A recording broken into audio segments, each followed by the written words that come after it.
சோஸ்திரம். நாங்கள் வந்து இந்த குடும்பத்திலேருந்து ரசிக்கப்பட்டு வந்தோம். எங்கள் அம்மாலாம் 40 வருஷத்துக்கு முன்னாடி கிறிஸ்டினாக மாறினாங்க. ஆனாலும் ரொம்ப எதிர்ப்பு. எங்கள் அம்மா மட்டும்தான் சர்ச்சுக்கு போவாங்க. அப்போது நாங்கள் சின்ன பிள்ளையா இருக்கிறப்ப ஒரு டயர் இருந்து எங்கள் அம்மா கூப்பிட்டு போவாங்க. எங்கள் அப்பா விட மாட்டாங்க. அதேமாரி எங்கள் அம்மா கூப்பிட்டு போவாங்க. அப்படி இருந்தும் எங்கள் அப்பா வந்து இந்துவில் தான் கொடுத்தாங்க. இவங்களாம் அப்போல்லாம் இந்துவாக தான் இருந்தாங்க. அப்போ வந்து ரொம்ப அப்போ டைவர்ஸ் அளவுக்கு வந்துருச்சு. அப்போ நாங்கள் ப்ரேயர் பண்ணோம், ஏசப்பா உம்முடைய சித்தம் நிறைவேறணும், இந்த குடும்பம் கூட ரட்சிக்கப்படணும் அப்படின்னு சொல்லி நான் ப்ரேயர் பண்ணி. அப்போ வந்து இந்த பாஸ்டர் இவங்க தான் வீட்டுக்கு வருவாங்க. எங்கள் அத்தை வந்து பெட்லேயே இருந்தாங்க 10 வருஷம். அவங்களால எந்திரிக்க முடியாது, எல்லாமே நான் தான் பண்ணணும். அப்போ வந்து இந்த பாஸ்டர் தான் அறிமுகமானாங்க. அப்போ வந்து நான் எங்கள் ஊரில் இருந்தேன். அப்போ 2 வருஷம் அப்படியே ஊரில் இருந்த இவங்க பாஸ்டர் மூலியமாக தான் எங்களை கூப்பிட வந்தாங்க. அப்போ ஆண்டவருக்குள்ளே ரசிக்கப்பட்டு அப்புறம் ஞானஸ்தானம் எடுத்து நாங்கள் கோயம்புத்தூருக்கு போயிட்டோம். ஆனால் எங்களுக்கு 20 வருடம் குழந்தை இல்லை. ஆனாலும் ஆண்டவரோட கிருபையினால் குழந்தையே பிறந்திருக்காங்க. அப்போ 3 மாதத்துலேயே ரொம்ப பிளடாகி என்னையும் காப்பாற்ற முடியாது, பாப்பாவையும் காப்பாற்ற முடியாது அப்படின்னு சொன்னாங்க. இப்போ நாங்கள் ரொம்ப ப்ரேயர் பண்ணோம், ஏசப்பா நீ உயிருள்ள தேவன், நான் ஆஸ்பத்திரியில் இருந்து குழந்தையோடு திரும்பி போகணும், இல்லைன்னா என்னை உயிரோடு வேண்டாம், என்னை இங்கேயே நான் இறந்துடுறேன் அப்படின்னு ஒரு ப்ரேயர் பண்ணி ரொம்ப அழுகையோடு ப்ரேயரோடு இருந்தோம். அப்புறம் ஏசப்பா டாக்டரே இல்லை, ஒன்றுமே இல்லை, இவங்களையும் காப்பாற்ற முடியாது, எனக்கு போய்கிட்டே இருக்கு, எனக்கு சுயநினைவே இல்லை, காப்பாற்றவே முடியாது, நீங்கள் கையெழுத்து போடுங்கன்னு சொல்லி என் கணவனுக்கு சொல்லிட்டாங்க. அப்படி இருந்தும் அப்புறம் அவங்க இல்லவே இல்லை அப்படின்னு சரி பெரிய டாக்டர் மறுநாள் நாங்கள் ப்ரேயர் பண்ணிட்டு இருந்தோம், ஏசப்பா உங்களுடைய சித்தம் நிறைவேறட்டும், எங்களுக்கு ஒன்றும் இல்லை, நீங்கள் கொடுத்தீங்கன்னா உங்களுடைய நாமத்துக்காக நாங்கள் சாட்சி சொல்கிறோம் ஏசப்பா, ஆனாலும் இந்த குழந்தைய கொடுத்தீங்கன்னா நான் உயிரோடு போகிறேன், இல்லைன்னா இந்த இடத்துல நான் இறந்து எனக்கு தூக்கிட்டு போகட்டும் அப்படின்னு சொல்லிட்டு ஒரே அழுக நைட்டெல்லாம் ப்ரேயர் பண்ணிக்கிட்டே இருந்தோம். மறுநாள் டாக்டர் வந்து அப்போ குழந்தை இருக்குது அப்படின்னு சொல்லிட்டு ஒரே பெரிய சந்தோஷம் எங்களுக்கு. அப்படியே கிருபையால் 3 மாதம் ஹாஸ்பிட்டலே இருந்து எங்கள் ஜீவனோடு கொடுத்த தேவாதி தேவனுக்கு கோடான கோடி, இந்த ஜீவனோடு நாங்கள் நிற்பதே ஏசப்பாவுக்கு தான், கோடி கோடி நன்றி ஏசப்பாவுக்கே நாங்கள்.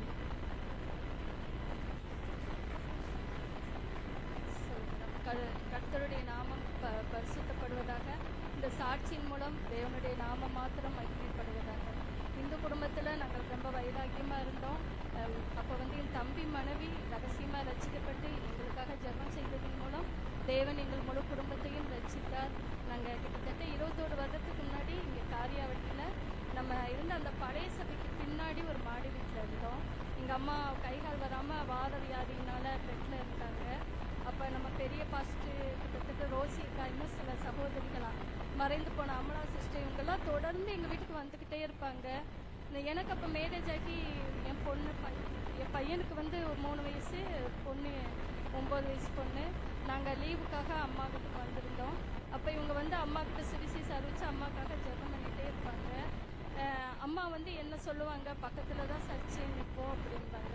நான் அம்மாவோட எதிர்த்து நிற்பேன், எனக்கு வந்து இது பிடிக்காது, நான் போக மாட்டேன் அப்படின்ட்டு ரொம்ப பிடிவாதமாக இருப்பேன். அப்போ ஒரு நாள் அம்மா ரொம்ப அழுதாங்க, நீ உனக்காக இல்லாட்டினாலும் எனக்காக போயிட்டு வந்துட்டு அழுதாங்க. நான் அவங்களுக்காக விருப்பம் இல்லாமல் நான் அந்த பழைய சபைக்குள்ளே அன்னைக்கு நான் உள்ளே வந்து உட்காந்தேன். அப்போ அன்னைக்கு பேசின ஏதோ பாஸ்டர் மொழியும் வந்த ஒரு வசனம் வந்து என் இருதயத்தை ரொம்ப தொட்டுச்சு. அதுக்கப்புறம் நானாகவே வாஞ்சியோடு அந்த லீவில் சபைக்கு போக ஆரம்பித்தேன். எனக்கு ஏதோ மனசுக்குள்ள ஒரு சமாதானமாக ரொம்ப சந்தோஷமாக இருந்த மாதிரி இருந்துச்சு. அப்போ நான் அந்த லீவ்லேயும் நான் ஞானஸ்தானத்துக்கு ஒப்பு கொடுத்து நம்ம பெரிய பாஸ்டர் மூலியமாக நான் இதே காரியத்தில் ஞானஸ்தானம் எடுத்தேன். என் பையனுக்கு 4 வயசு. அப்புறம் நாங்கள் மறுபடியும் திருப்பூருக்கு போயிட்டோம். நாங்கள் குடும்பமாக திருப்பூரில் தான் இருந்தோம். திருப்பூருக்கு போனாலும் அந்தளவு எனக்கு ஆண்டவர் மேலே ஒரு வாஞ்சை இல்லை. ஏதோ ஞானஸ்தானம் எடுத்தேனே ஒழிய ரொம்ப தீவிரமாக இல்லை. அப்படி இருக்கும்போது என்னுடைய பையனுக்கு திடீர்னு 4 வயசில் ரொம்ப சீரியஸ் ஆகி ஐசி வார்டில் அட்மிட் பண்ணியிருந்தோம். டாக்டர் வந்து பையன் ரொம்ப மோசமான நிலைமையில் இருக்கான், எங்களால் வந்து அவனை காப்பாற்றுறது கஷ்டம் அப்படின்ட்டு என்கிட்ட எங்கள் வீட்டுக்கிட்டே கையெழுத்து வாங்கிட்டாங்க. வாங்கினா அவனுக்கு வந்து ரொம்ப சரீரத்தில் ரொம்ப மோசமான ஒரு சூழ்நிலை, லூஸ் மோஷன் போய்கிட்டே இருக்கும், வாமிட்டை எடுத்துகிட்டே இருப்பான். டாக்டரால் எவ்வளவு அவங்களால முயற்சி பண்ணியும் அதை அவங்களால ஸ்டாப் பண்ணவே முடியல. நான் அப்போ வந்து எனக்கு மனசுக்குள்ளே ஒரு ஏசுன்ற அந்த ஒரு சத்தம் மாத்திரம் கேட்டுகிட்டே இருந்தது. அப்போ நான் என் கணவர்கிட்ட சொன்னேன், உங்களுக்கு நம்பிக்கை இல்லாட்டி பரவாயில்ல, நான் பையனை தூக்கிட்டு ஏதாவது பக்கத்தில் என்னை ஒரு சர்ச்சுக்கு கூட்டிகிட்டு போங்க, எனக்கு என் பையன் வேணும் அப்படின்ட்டு அழுதேன். அவர் அன்னைக்கு ஹாஸ்பிட்டலில் டாக்டர் சொன்னது, நீங்கள் 10 நாள் ஹாஸ்பிட்டலில் இருக்கணும், ஆனால் எங்களால் கேரண்டி இல்லை, சொல்ல முடியாது அப்படின்ட்டு தான் சொல்லியிருந்தாங்க. அன்னைக்கு 3வது நாள் இவனை நான் தோளில் தூக்கி போட்டு எங்கள் வீட்டுக்காரர் ஒரு சபை வாசலில் நிறுத்தினாரு. அவர் உள்ளே வரல. நான் இவனை போய் உள்ளே போட்டு நான் ஜெபிக்கிறேன். ஆண்டவரே, என் மகனை ஜீவனோட கொடுத்தீங்கன்னா நான் உங்களுக்கு சாட்சியாக அனுப்பேன். நான் அழுது ஜெபிக்கும்போது அப்போ 3 நாளாக தூங்காமல் இருந்தவன் நான் போய் சபைக்குள்ள போடவுமே நல்லா தூங்கிட்டான். அப்போவே லூஸ் மோஷன் போகிறது ஸ்டாப் ஆயிடுச்சு. அப்போ அந்த சபை ஃபாதர் வந்து இவனுக்கு ஜெபம் பண்ணி, இவனுக்கு ஆண்டவர் ஜீவனை கொடுப்பாரு, இவன் ஆண்டவருக்காக பெரிய சாட்சியாக நிற்பான், இவனை பற்றி நீங்கள் கவலைப்படாதீங்க, நீங்கள் தூக்கிட்டு ஹாஸ்பிட்டலுக்கு நீங்கள் போங்க அப்படின்னு தைரியமாக சொன்னாங்க. நான் மறுபடியும் ஹாஸ்பிட்டல் போகும்போது அன்னைக்கு நைட்டு 8 மணிக்கு டாக்டர் வந்து குழந்தை ரொம்ப ஆக்டிவாக நல்லா இருக்கான், உங்களுக்கு ஆச்சரியமாக இருக்குது, நீங்கள் வந்து பையனை தூக்கிட்டு வீட்டுக்கு போயிருங்க, அவனுக்கு ஒன்றும் பிரச்சனை இல்லை அப்படின்னு சொல்லிட்டாங்க. அப்புறம் நாங்கள் வீட்டுக்கு வந்துட்டோம். ஆண்டவர் அவன் காரியத்தில் பெரிய அற்புதம் செய்தார். ஆனால் அதன் பின்பு நான் ஆண்டவரை ரொம்ப வைராக்கியமாக தேட ஆரம்பித்தேன். திருப்பூரில் எந்த இடத்துல எனக்கு சபையெல்லாம் தெரியாது, எந்த இடத்துல இயேசு அந்த மீட்டிங் போட்டால் உடனே எங்கள் வீட்டுக்காரருக்கு சொல்லுவேன். அவர் வரமாட்டார், ஆனால் என்னையும் பையனை கொண்டு போய் அந்த இடத்துல விட்டுட்டு திரும்ப கூப்பிட வருவார். அப்போ நான் எங்கே ப்ரேயர் நடந்தாலும் போயிடுவேன். இவனை தூக்கிட்டு போய் நாங்கள் பையனையும் அப்போ இருந்தே அவனுக்கு வசனத்தை சொல்லி கொடுத்து ஆண்டவருக்குள்ளே நான் வைராக்கியமாக வளர்த்தேன். அப்படி இருக்கும்போது 1 வருஷம் குடும்பத்தில் பிரச்சனை இல்லாமல் எல்லாம் சமாதானமாக போய்கிட்டு இருந்தது. அவனுக்கு ஒரு 5 வயசு ஆகும்போது என் கணவருக்கு வந்து அவங்க பெரியம்மா இங்கே மல்லாங்கர்கிட்ட விருதுநகர் போகிற பதையில் ரெட்டியாவட்டின்ற ஒரு கிராமம் உங்களுக்கு தெரியும். அந்த கிராமத்தில் அவங்க பெரியம்மா இருந்தாங்க, ஒரு வயசான அம்மா. அவங்களுக்கு வீட்டுக்காரர் இறந்துட்டாரு, அவங்களுக்கு பிள்ளைங்களும் இல்லை. ஆனால் அந்த அம்மாவுக்கு சொத்து, ஏகப்பட்ட சொத்து இருந்தது. சொந்தமாக ஒரு பெரிய வீடு, கிட்டத்தட்ட நகை மட்டும் 60 பவுன் வச்சுருந்தாங்க. அப்புறம் பேங்கில் எத்தனையோ லட்சம் பணம் போட்டு வச்சுருந்தாங்க. அதே ரெட்டியாவட்டில் எத்தனையோ ஏக்கர் நிலம் இருந்துச்சு. அப்போல்லாம் ஃபோன் வசதி கிடையாது. அந்த அம்மா எங்கள் வீட்டுக்காருக்கு ஒரு லெட்ரு போட்டிருந்தாங்க, நான் வந்து ரொம்ப சீரியஸாக இருக்கேன், இன்னைக்கு கொஞ்ச நாள் தான் இருப்பேன், நான் மரண தருவாயில் இருக்கேன், நீயும் வந்து எங்கள் வீட்டுக்காரர் அவங்க சின்ன பிள்ளையிலேருந்தே வளர்த்துருந்தாங்க. அப்போ நீ வா, நீ வந்து கொஞ்ச நாள் என்னை பார்த்துட்டு எனக்கு செய்ய வேண்டிய கடமைகளை செஞ்சுட்டு போயிருங்க, இந்த எல்லா சொத்தையும் நான் உன் பேருக்கு எழுதி வச்சிருந்தேன் அப்படின்ட்டு லெட்ரு எழுதியிருந்தாங்க. அப்போ நாங்கள் ரொம்ப வறுமையில் தான் இருந்தோம், ஒரு ரொம்ப கம்மி வருமானம், கஷ்டமான சூழ்நிலையில் தான் திருப்பூரில் இருந்தோம். அதனால் எங்கள் வீட்டுக்காருக்கு ரொம்ப சந்தோஷம், இவ்வளோ சொத்து நமக்கு கிடைக்கிது அப்படின்ட்டு என்னையும் என் பையனையும் கொண்டு வந்து ரெட்டியாவட்டியில் விட்டுட்டாரு. விட்ட உடனே அந்த அம்மா வந்து அந்த வீட்டை அவங்களுக்கு பின்னாடி எங்கள் வீட்டுக்காருக்குன்னு எழுதி வச்சுட்டாங்க. அந்த 55 பவுன் நகையை வந்து அங்கே பக்கத்தில் ஒரு வாத்தியார் அம்மா கிட்ட கொடுத்து எனக்கு பின்னாடி உங்கள் கையில் கொடுத்துருங்கன்னு சொல்லி கொடுத்துட்டாங்க. பெங்களூரில் பணத்தையும் அந்த அம்மாவுக்கு பின்னாடி எங்கள் வீட்டுக்காருக்குன்னு எழுதி வச்சுட்டாங்க. அப்புறம் அந்த நிலத்தை வந்து அந்த அம்மா வந்து நான் 1 மாதத்தில் உங்கள் பேருக்கு எழுதி கொடுத்துட்றேன் அப்படின்னு சொன்னவும் எங்கள் வீட்டுக்காருக்கு தாங்க முடியாத சந்தோஷம், இவ்வளோ சொத்து கிடைக்குது அப்படின்ட்டு அவர் வந்து சந்தோஷமாக என்னை பையனை எங்கள் விட்டுட்டு அவர் போயிட்டாரு. ஆனால் நாங்கள் ரசிக்கப்பட்டது அந்த அம்மாவுக்கு தெரியாது. அந்த அம்மா வந்து இந்த கிராமத்தில் முனின்ற ஒரு கோயில் உங்கள் போகிற பாதையில் இருக்கும், அது அந்த அம்மா கட்டின கோயில் தான். அந்த அம்மாக்கள் வந்து அந்த ஆவி இறங்கும், அந்த அம்மா சாமியாடி அந்த கிராமத்து ஜனங்களுக்கெல்லாம் குறி சொல்லுவாங்க, துண்ணூறு போடுவாங்க, அந்த மாதிரி இருந்த ஒரு வீடு. நாங்கள் அந்த வீட்டுக்குள்ளே போனதுலேருந்து நாங்கள் அந்த அம்மாவுக்கு தெரியாமல் ரகசியமாக நானும் பையனும் சோத்திர பள்ளிகள் சொல்லுவோம், பைபிள் படிப்போம், ஜெபம் பண்ணுவோம். அப்போ அந்த அம்மாவுக்கு என்னாச்சுன்னா நாளுக்கு நாள் அந்த வீட்டுக்குள்ளே மட்டும் அவங்களால இருக்க முடியாது. வீட்டுக்கு வெளியில் போயிட்டாங்கன்னா நல்லா இருப்பாங்க, அந்த வீட்டுக்குள்ளே கால் வச்சாங்கன்னா அவங்களுக்கு உச்சந்தலேருந்து உள்ளம் பாதை வரைக்கும் உடம்பு நெருப்பு மாதிரி எரிய ஆரம்பிச்சிடும். உடனே வாளியாக தண்ணி எடுத்து அந்த அம்மா தலைமையில் ஊற்றுவாங்க, அலறுவாங்க, அவங்களால உள்ளே வரவே முடியாது. சாப்பாடு கூட அவங்க வந்து வெளியில் போய் நான் போட்டு கொடுப்பேன். இந்த மாதிரி இருக்கும்போது அந்த அம்மா வந்து அந்த கிராமத்து ஆளுங்கிட்ட நான் இவ்வளோ நாள் நல்லா தானே இருந்தேன், இவங்க உள்ளே வந்தோம்னா ஏன் எனக்கு இந்த மாதிரிலாம் பிரச்சனை பண்ணுது அப்படின்னு சொல்லும்போது அந்த எதிர் வீட்டுக்காரவங்கெல்லாம் இல்லை, அந்த அவங்க அம்மா பையனு ஏதோ கையில் ஒரு புக்கை வச்சு என்னமோ படிச்சுட்டே இருக்காங்க, அதனால தான் இதெல்லாம் நடக்குது அப்படின்ட்டு அந்த அம்மா கிட்ட சொன்னாங்க. அப்புறம் கண்டுபிடிச்சிட்டாங்க ஓரளவு, நாங்கள் அந்த பைபிள் படிக்கிறது எல்லாம் கண்டுபிடிச்சி பயங்கர பிரச்சனை பண்ணாங்க. அந்த அம்மா வந்து வெளியில் திருநெல்ல உட்காந்துட்டு என் கையை இறுக்கி பிடிச்சிட்டு கெஞ்ச ஆரம்பித்தாங்க. கிட்டத்தட்ட ஒரு பவுன், ஒரு வளையல் 2 பவுன் இருக்கும், ஒரு அந்த 3 சவர செயின் 23 பவுன் எல்லாத்தையும் கொண்டு வந்து என் கையில் கொடுத்தாங்க. அப்புறம் ஒரு பர்சு நிறைய கட்டுக்கட்டா பணம். அவங்க சொன்னாங்க, இந்தப்பா இந்த நகையெல்லாம் உனக்கு தான், இந்த பணமெல்லாம் உனக்கு தான், நீங்கள் ஆயுசுப்புறம் நீங்கள் சம்பாதிச்சாலும் இந்த சொத்து உங்களுக்கு கிடைக்காது, நீ மட்டும் சரின்னு சொல்லு, நீ வந்து அந்த கோயிலில் அந்த பைப்பில் நீயே நெருப்பை வச்சு எரிச்சிட்டு அங்கே வந்து நான் இந்த கடவுளை வழிபட மாட்டேன்னு நீ சொன்னேன்னா அங்கே அந்த கோயில் பூசாரி வச்சு பூஜை பண்ணி என் மேலே இருக்கிற ஆவியை நான் உன் மேலே இறக்குவேன் எனக்கு பின்னாடி நீ வந்து இந்த வீட்டில் என்ன மாதிரி குறி சொல்லி சாமி ஆடணும் அப்படின்னு சொன்னாங்க. நான் எல்லாத்தையும் அந்த அம்மாட்ட அதை நான் தொடவே இல்லை. நான் தொடலை, நான் இது எதையுமே நான் தொட மாட்டேன், நான் இந்த கடவுளை விட்டு வெளியே வர மாட்டேன் அப்படின்னு நான் சொல்லிட்டேன். உடனே அந்த அம்மா வந்து எனக்கு என்னை சுற்றி என்ன நடக்குதுன்னு தெரியாது. நானும் பையனும் வீட்டுக்குள்ளே இருக்கிறோம். அந்த அம்மாவும் அந்த கிராமத்து ஜனங்களும் சேர்ந்து திருப்பூருக்கு எங்கள் வீட்டுக்காரருக்கு ஃபோன் பண்ணி, உனக்கு வந்து பணம் வேணும்னா நீ நான் சொல்கிற மாதிரி இந்த மாதிரி நீ உன்னோட மனைவியை கூட்டிகிட்டு வந்து அந்த கோயிலில் பூஜை பண்ணால் நான் அந்த ஆவியை இறக்குவேன், இல்லை அப்படின்னா எல்லா சொத்தையும் நான் எழுதி வாங்கிக்கிடுவேன், இப்படியே வெறும் கையோட வீட்டை விட்டு வெளியே போயிடுன்னு ஃபோன் பண்ணிட்டாங்க. அன்னைக்கு வெள்ளிக்கிழமை, அவர் எப்போவுமே சனிக்கிழமை நைட்டு தான் வருவார். ஒரு காலையில் ஒரு 5 மணிக்கு வந்து கதவை தட்டினாரு. நான் கதவை திறந்து எனக்கு ஒன்றும் புரியல. ஒன்னொன்னு ரொம்ப கோவத்தோட உள்ளே வந்தார். நான் இந்த பைபிள் மட்டும் கிச்சனில் ஒரு சில்வர் தூக்குக்குள்ளே வச்சுருந்தேன். மற்றபடி சோத்திர பலிகள் இந்த புக்கெல்லாம் வெளியில் இருந்தது. அவர் வந்தோடனே கோவத்தோட என்னை எதுவுமே பேசலை. நேராக அவங்க பெரியம்மா கிட்ட போய் எங்கே வச்சிருக்கு என்னன்னு என்னமோ பேசிட்டு இருந்தார். அந்த அம்மா உடனே அந்த பீரோவை திறந்து காட்டி, இதுக்குள்ளே தான் அந்த புக்கெல்லாம் வச்சுருக்காங்க, அம்மா பையனு எந்த நேரம் இந்த புக்கை எடுத்து ஏதோ மந்திரம் சொல்லிகிட்டே இருக்காங்க, இதை சொல்லும்போது எனக்கு உடம்பெல்லாம் எரியுது, என்னால் உள்ளே இருக்க முடியல அப்படின்னு சொன்னாங்க. உடனே இவர் அந்த புக்கெல்லாம் கிழிச்சு அங்கே வெளியில் வீசிட்டு அந்த வெளியில் திருநெல்வேலியில் அந்த கிராமத்து ஜனங்களும் இவரும் அவங்க பெரியம்மாவும் பேசிகிட்டு இருக்காங்க. சீக்கிரம் அந்த இன்னைக்கு வெள்ளிக்கிழமை அந்த கோயிலில் நீங்கள் பூஜைக்கு ஏற்பாடு பண்ணுங்கள், கோயில் பூசாரியெல்லாம் வர சொல்லுங்கள், அங்கே பூஜைக்கு ஏற்பாடு பண்ணுங்கள், நான் அதை எப்படியாவது நான் வந்து கூட்டிகிட்டு வந்துடுறேன் ஆட்டோ பிடிச்சி. அங்கே வந்து அந்த பூஜை நடக்கும்போது அது கையாலேயே இந்த பைப்பில் எரிக்க சொல்லிவிட்டு நம்ம சாமியாடி அந்த ஆவியை இது மேலே இறக்கிடலாம் அப்படின்ட்டு இவர் பேசிகிட்டு இருக்காங்க. நான் நானும் என் பையன் 5 வயசு பையன், அவனை மடியில் படுக்க வச்சுட்டு நான் கையில் பைப்பில் மட்டும் நான் இறுக்கி பிடிச்சிக்கிட்டேன். என் கையில் ₹1 கூட கிடையாது.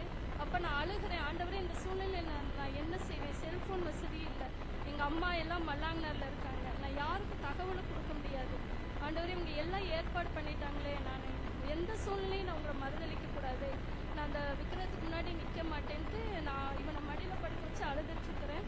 அப்போ என் பையன் அந்த கிராமத்தில் கொல்லப்புறமா ஒரு கதவு இருக்குது. என் பையன் சொன்னால், எம்மா வாமா நம்ம சீக்கிரம் அந்த வீட்டை விட்டு வெளியே போயிடலாம், இங்கே இருந்தால் நம்மளை அந்த கோயிலுக்கு கூட்டிகிட்டு போயிடுவாங்க அப்படின்ட்டு அவன் சொன்னான். ஏதோ ஒரு நம்பிக்கையில் அவனை கையில் பிடிச்சிட்டு அந்த கொல்லப்புறமா அந்த வீட்டை விட்டு கொஞ்சம் தூரம் நான் நடந்து போயிட்டேன். 5 வயசு பையன் இவங்கெல்லாம் எங்களை கவனிக்கலை.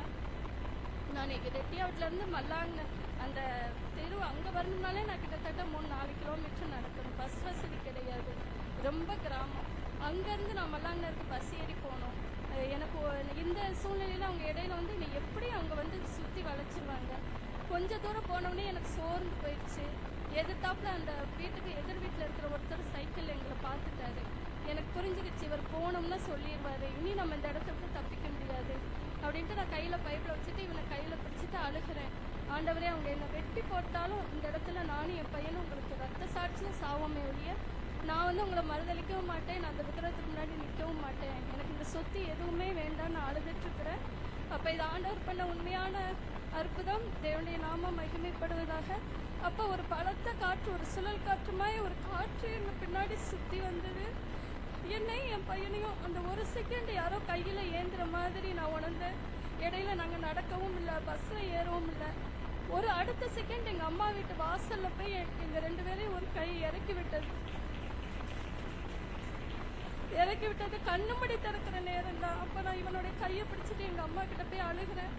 அங்கே நடந்ததெல்லாம் சொல்லி எங்கள் அம்மா சொல்கிறாங்க, செத்தாலும் சாவோம், நீ அந்த சொத்து நமக்கு வேண்டாம், நீ வீட்டை விட்டு வெளியே போகாத, நீ வீட்டுக்குள்ளே இரு, அவங்க வரட்டும் பார்த்துக்கலாம் அப்படின்ட்டு நாங்கள் வீட்டுக்குள்ளே இருந்தோம். அதுக்குள்ளே எங்கள் வீட்டுக்கார் வந்து நாங்கள் கிட்டத்தட்ட வீட்டை விட்டு வெளியேறின 10 நிமிஷம் கூட இல்லை, அவர் வந்து எங்களை தேடி சைக்கிளில் வந்து எங்கெங்கேயோ சுற்றிருக்காரு. நாங்கள் ஒரு வேளை அந்த காட்டுக்குள்ளே எங்கேயும் ஒளிஞ்சிருப்போமா, இல்லை வர்ற பாதையில் பாலத்துக்குள்ளே எங்கேயோ இருப்போமோன்னு எங்கெங்கேயோ சுற்றி தேடி எங்களை கண்டுபிடிக்க முடியாமல் கடைசியில் ஒரு 2 மணி நேரம் கழித்து ரொம்ப அசந்து போய் தான் வீட்டுக்கு வந்தார். வந்து உள்ளே வராமல் வெளியே உட்காந்து எங்கள் கிராமத்தில் மல்லாங்கல் எங்கள் பெரியப்பா சித்தி எல்லாத்துக்கிட்டையும் போய் சொல்லி, இந்த மாதிரி சொத்து எனக்கு வேணும், இந்த மாதிரி பண்ணுதுன்னொன்னே எல்லாரும் வந்து வீட்டுக்குள்ளே சுற்றி வளைச்சிட்டாங்க. வந்து என்னை வந்து நீ என்ன பைத்தியமா, இவ்வளோ சொத்து உனக்கு கிடைக்குது, நீ சும்மா நடிப்புக்காக கூட அவங்க சொல்கிற மாதிரி நீ இந்த பைப்பில் எரிச்சிட்டு அங்கே போய் பூஜை பண்ணு, அந்த அம்மா கொஞ்ச நாள் தானே இருக்க போகிறாங்க, இறந்தவுடனே நீ மறுபடி நீ வந்து அந்த கடவுளை வழிபடுன்னு சொன்னாங்க. நான் முடியவே முடியான்னு சொல்லிட்டு இவர் 10 மணி வரைக்கும் வெளியில் உட்காந்துருந்தாரு. அப்புறம் ஒன்றுமே நடக்கலோட திருப்பூர் கிளம்பி போயிட்டாரு. அப்போ நான் அன்னைக்கு நைட்டு ஜெபம் பண்ணேன், ஆண்டவரே நான் ஜெயிச்சிட்டேன்ப்பா, நான் உங்களை விட நான் நீங்கள் தான் வேணும்னு அதெல்லாம் வேண்டான்னு சொல்லிட்டேன்னு ஜெபம் பண்ணும்போது ஆண்டவர் என்கிட்ட சொன்னார், இல்லை இன்னும் உங்ககிட்ட அந்த அம்மாவுக்கு சொந்தமான சாப பொருள் இருக்குது, அதுவும் உன் வீட்டை விட்டு வெளியேறினா தான் உன்னை நான் ஆசீர்வதிக்க முடியும் அப்படின்னு சொன்னார். நான் சொன்னேன், ஆண்டவரே எனக்கு தெரிஞ்ச அங்கேருந்து நான் எதுவுமே எடுக்கலை, நீங்கள் என்னன்னு வெளிப்பாடு கொடுங்க, நான் அது எவ்வளோ விலை உயர்ந்ததாக இருந்தாலும் நான் போய் கொடுத்துட்றேன்னு ஜெபம் பண்ணேன். இப்போ தான் ஆண்டவர் உன் பீரோல திறந்து பாருன்னு எனக்கு பேசினார். நான் திறந்து பார்க்கும்பொழுது நான் அந்த வீட்டுக்குள்ளே போன 2 நாளில் அந்த அம்மா எனக்கு ஒரு புது பட்டுப்படம் ஒரு 4 படம் கொடுத்துருந்தாங்க. அதை நான் பிரித்து கூட பார்க்கல, அது மேலே எனக்கு பற்றும் இல்லை. ஆண்டவர் சொன்னார், இது சாப பொருள், இதை கொண்டு போய் அந்த அம்மா கிட்ட நீ கொடுத்துரு, இது உனக்கு வேண்டாம் அப்படின்னாரு. நான் அப்போ எதையுமே பார்க்கல, அந்த சத்தம் கேட்டோம்னா நான் அதை ஒரு கவரில் வச்சு நான் பஸ்ஸு எதுக்குமே எதிர்பார்க்கல. மல்லாங்கலேருந்து ரெட்டியாவட்டிக்கு நடந்தே போனேன். நான் போய் அங்கே வாசலில் நின்று அங்கே நிலைமை ரொம்ப மோசமாக இருந்தது. அந்த அம்மாவுக்கு கை காலெல்லாம் இழுத்து நாக்கெல்லாம் வெளியே தள்ளி கிட்டத்தட்ட அந்த அம்மாவை சுற்றி மொச்சிட்டு சுற்றி நாய் படுத்திருந்துச்சு. அவ்வளோ மோசமான நிலைமையில அந்த அம்மா அது வீட்டுக்கு வெளியில் படுத்திருந்தாங்க. நான் வெளியில் நின்னோன்னா அந்த அம்மா கத்த ஆரம்பிச்சிட்டாங்க, இது தான் என்னோட நிலைமை இப்படி ஆச்சு, என் மேலே இருக்கிற சக்தியெல்லாம் என்னை விட்டு போயிடுச்சு, இப்போ நான் சாமியாடி குறி சொன்னாலும் யாருக்கு எதுவுமே நடக்க மாட்டேங்குதுன்னு ரொம்ப கத்த ஆரம்பிச்சிட்டாங்க. அப்படியே நான் புடவை வெளியில் இருந்த மாதிரி உள்ளே அப்படியே வீசிட்டு நான் மறுபடியும் வீட்டுக்கு வந்துட்டேன். அதுக்கப்புறம் இவர் எவ்வளோ போராடி பார்த்தாரு, நான் எதுக்குமே ஒத்துக்கல. எங்கள் மேலே இருந்த கோவத்தில் அந்த அம்மா அந்த எல்லா சொத்தையும் அவங்க இன்னொருடைய பெரியப்பா பையனுக்கு அப்படியே எல்லாத்தையும் மாற்றி எழுதி வச்சுட்டாங்க. அதுக்கப்புறம் திருப்பூர் போனோம். ரொம்ப வருஷமாக அவர் என் கூட பேச மாட்டார் இந்த சொத்து போன இதில். ஆனால் ஃபேமிலியாக இருப்போம். 2 பிள்ளைங்களையும் நான் ஆண்டவருக்குள்ளே ரொம்ப வைராக்கியமாக வளர்த்தேன். அவங்களுக்கு விக்கிற வழிபாட்டுக்கு நேராக கொண்டு போகாமல் அதுக்காக நான் போராடினது கொஞ்சமல்ல. அதுக்கு மத்தியிலையும் திருப்பூரில் நான் எத்தனையோ ஜனங்களுக்கு ஆண்டவரை குறித்து அறிவித்து எத்தனையோ ஆத்துமாக்களை ஆதாயப்படுத்தக்கூடிய கிருபைகளை ஆண்டவர் எனக்கு தந்தார். சிறு பிள்ளைகள் மத்தியில் அவர் வேலைக்கு போனதுக்கப்புறம் நான் அவங்க மத்தியில் போய் ஆண்டவரை குறித்து பேசுவேன். நிறையா பிள்ளைங்க அந்த பிள்ளைங்க ஆண்டவருக்காக வைராக்கியமாக நின்னாங்க. ஆண்டவர் என்னை அற்புதமாக நடத்தினார். ஒரு கட்டத்தில் அந்த சொத்தை யார் எழுதிட்டு போனாங்களோ அந்த குடும்பம் அதுக்கு முன்னாடி நல்லா இருந்தது பிஸ்னஸ் பண்ணி. இந்த சொத்தை அவங்க வாங்கிட்டு போனோன்னா சென்னையில் அந்த குடும்பம் டோட்டலாக ஒன்றும் இல்லாமல் போயிடுச்சு. அவங்க பிஸ்னஸ் நஷ்டமாகி அவங்களுக்கு இருந்த ஒரே பையன் அவன் ஒரு மாதிரி மெண்டல் மாதிரி பைத்தியமாய் ஆகி அந்த குடும்பமே ஒன்றும் இல்லாமல் போச்சு. அதை ஒரு 4 வருஷத்துக்கு முன்னாடி என் கணவர் முன்னாடி மற்றவங்க பேசும்போது அதுலேருந்து மீண்டும் வெளியே வந்தார். ஆனாலும் இப்போ மறுபடியும் ஒரு போராட்டமான நிலைமையில் தான் நாங்கள் இங்கே நிற்கிறோம். இப்போ என் பொண்ணை அவங்க கட்டாயப்படுத்தி இந்து ஃபேமிலியில் மேரேஜ் பண்ணி வச்சுட்டாங்க. அந்த பொண்ணை அவங்க விற்கிறதுக்குன்னா நிற்க சொல்லி கட்டாயப்படுத்தி ரொம்ப போராட்டம். உலக பிரகாரமாக நல்லா இருக்காங்க. அதனால் என் மகளால் சபைக்கு வர முடியல, ஆண்டவருக்காக நிற்க முடியல. அதுக்கு மத்தியில் ஆண்டவருக்காக வைராக்கியமாக என் மகளும் போராடிட்டு இருக்குது. இப்போ என் பையனுக்கு பெண் பார்க்க ஆரம்பிச்சிருக்கிறோம். இந்த சூழ்நிலையில் அவங்க இதில் பண்ணணும்னு சொல்லிட்டு இருக்காங்க. நான் இல்லை, எனக்கு ரட்சிக்கப்பட்ட பிள்ளை ஆண்டவருக்குள்ளே வைராக்கியமாக இருக்கிற மகளை தான் என் பையனுக்கு முடிக்கணும். நானும் என் பையனும் வைராக்கியமாக இருக்கிறோம். அதுக்காக ஆண்டவருடைய வெளிப்பாடு கொடுத்தது நிமித்தம் இன்னைக்கு கிட்டத்தட்ட 13 வருஷம் கழித்து நாங்கள் இந்த சபைக்கு வந்திருக்கிறோம். நாங்கள் வந்ததுக்கு நிச்சயமாக ஒரு நோக்கம் உண்டு. ஆண்டவர் காரணம் இல்லாமல் இங்கே கொண்டு வரல. கண்டிப்பாக அவனுக்கு ஆசீர்வாதத்தை ஆண்டவர் கொடுப்பாருன்னு நான் விசுவாசிக்கிறேன். நீங்கள் எல்லாரும் என் கணவனுடைய ரட்சிப்புக்காக அவனுக்காக ஜெபிக்கும்படி நான் உங்களை வேண்டிக் கொள்கிறேன். எங்களை தேவனுக்குள்ளாய் முற்காலத்தில் நாங்கள் விக்கிர வழிபாட்டிலும் எத்தனையோ வித பாவத்திலும் இருந்த எங்களுக்கு தேவனை குறித்து எடுத்து சொல்லி ஆண்டவருக்குள்ளாய் வழி நடத்தின பெரிய பாஸ்டர் ரோசிட்ட இன்னும் அநேக சகோதரிகளுக்கு நான் நன்றி சொல்கிறேன். கர்த்தருடைய நாமம் மகிமை